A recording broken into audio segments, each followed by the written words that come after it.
I want to welcome you to the Ask Jeff YouTube channel. Here's today's question. Book of Job question. In the beginning of the book of Job, we learned that Job was blameless and a righteous man. God acknowledges this himself when speaking with Satan.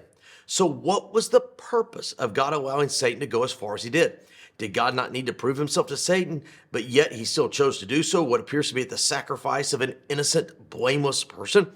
What was the purpose of this specific approach, since we're never really given the answer to the suffering? Well, this is a really insightful and a really useful question, because the book of Job, if we were to be honest with ourselves, it's somewhat of a struggle. Why would a man that God calls righteous, that God has set apart, why would God allow such horrific, consequences to happen on his life that are at no, quote, fault of his own?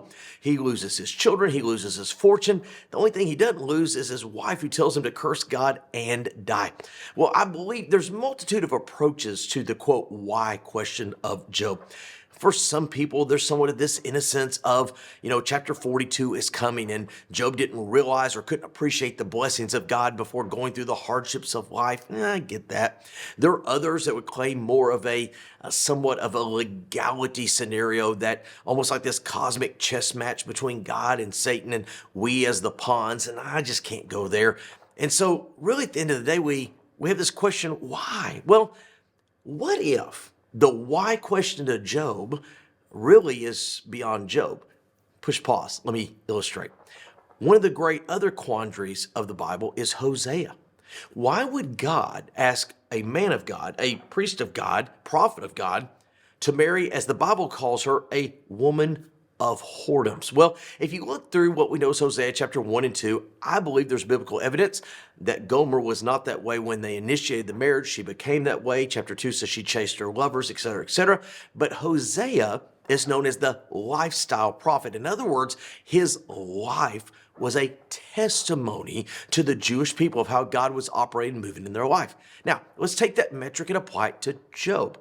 Is it possible, could it be, that Job is kind of a lifestyle prophet for the Jewish people? You say, well, how could that be? Well, one of the things that we discover within the Old Testament, particularly in the book of Daniel and Jeremiah and other places, is that God has consequences to the rebellion of the Jewish people that ultimately is manifested, according to Jesus in Matthew 24, a time period known as the Great Tribulation. Now, let me pull this full circle to the book of Job. In that period known as the Great Tribulation, the Bible, from a literal chronological perspective, says there will be 3.5 years of this horrendous lifestyle under the leadership of whom we know as the Antichrist. Well, 3.5 years is 42 months. Book of Job happens to have 42 chapters. At the beginning of this horrible part of the Great Tribulation, the Jewish people are very successful. Everything seems to be good, and then it all just falls apart. Kind of like the book of Job. Everything is good at the very beginning and just all of a sudden falls apart. Then there is chapter 42. It all comes together at the end, just like it does with Job. Job has friends that turn his back on him, much like the people have people that turn their back on them. And so there's this possibility that the book of Job isn't really the answer to the question, why does God allow suffering in our life when we're not worthy of suffering? Is it possible that Job is more than a book about suffering? It's more than a book about faithfulness. Is it a prophetic book that's showing us what the people of God will endure in the last days and how he always provides in the end? Great question. If you have one, send to AskJeff.net. Maybe your question will be tomorrow's.